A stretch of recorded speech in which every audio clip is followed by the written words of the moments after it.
Hi friends, welcome to Karthik Telugu news. ఇవాళ కొత్త ration కార్డుల గురించి ఒక ఇంపార్టెంట్ అప్డేట్ న్యూస్ అయితే రావడం జరిగింది.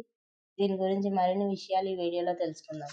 దయచేసి ఈ వీడియోని ఎక్కడ స్కిప్ చేయకుండా చివరి వరకు చూడండి ఫ్రెండ్స్. అలాగే మా ఛానల్ సబ్స్క్రైబ్ చేసుకొని మాకైతే సపోర్ట్ ఇవ్వండి. వివరాల్లోకి వెళ్ళినట్లయితే తెలంగాణ సర్కార్ ఈ నెల 26న 4 పథకాలు ప్రారంభించేందుకు సిద్ధమైంది. ఇందిరమ్మ ఆత్మీయ భరోసా, కొత్త రేషన్ కార్డులు, ఇందిరమ్మ ఇళ్లు, రైతు భరోసా పథకాలకు ప్రస్తుతం లబ్ధిదారుల ఎంపిక జరుగుతుంది. ఇప్పటికే కొత్త రేషన్ కార్డుల అర్హుల జాబితాను అధికారులు రూపొందించారు. అయితే అందులో అర్హులైన చాలా మంది పేర్లు లేవని ప్రజలు అంటున్నారు. అన్ని అర్హతలు ఉన్న లిస్టులో పేర్లు లేవని ఆందోళన చెందుతున్నారు. ఇక దీంతో మంత్రులు క్లారిటీ ఇచ్చారు.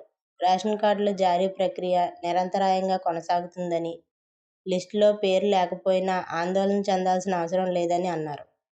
గ్రామ సభల్లో మళ్లీ దరఖాస్తు చేసుకోవాలని సూచించారు. ఈ మేరకు నేటి నుంచి ఈ నెల 24 వరకు గ్రామ సభలు ప్రారంభించనున్నారు. ఈ మేరకు జిల్లా కలెక్టర్లకు సిఎస్ శాంతికుమారి కీలక ఆదేశాలు జారీ చేశారు. కొత్త రేషన్ కార్డుల కోసం రాష్ట్ర వ్యాప్తంగా ఇప్పటికే 11,65,052 మందికి సంబంధించిన 6,68,309 కార్డుల సమాచారాన్ని సిద్ధం చేసినట్లు చెప్పారు. మరో 1.36 కోట్ల మందికి సంబంధించిన 41.25 లక్షల కార్డుల సమాచారాన్ని అవసరాన్ని బట్టి తెలియజేస్తామన్నారు.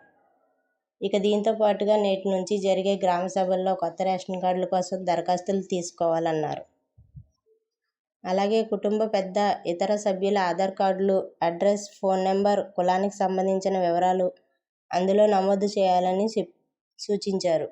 నేటి నుంచి జరిగే గ్రామ సభల్లో కొత్త రేషన్ కార్డుల జారీకి అధికారులు జాబితాను రూపొందించినట్లు తెలిపారు. ఈ లిస్టులో పేర్లు లేని వారు రేషన్ కార్డు కోసం కొత్తగా దరఖాస్తు చేసుకోవడానికి ప్రభుత్వం దరఖాస్తు పత్రాన్ని రూపొందించిందని సిఎస్ తెలిపారు.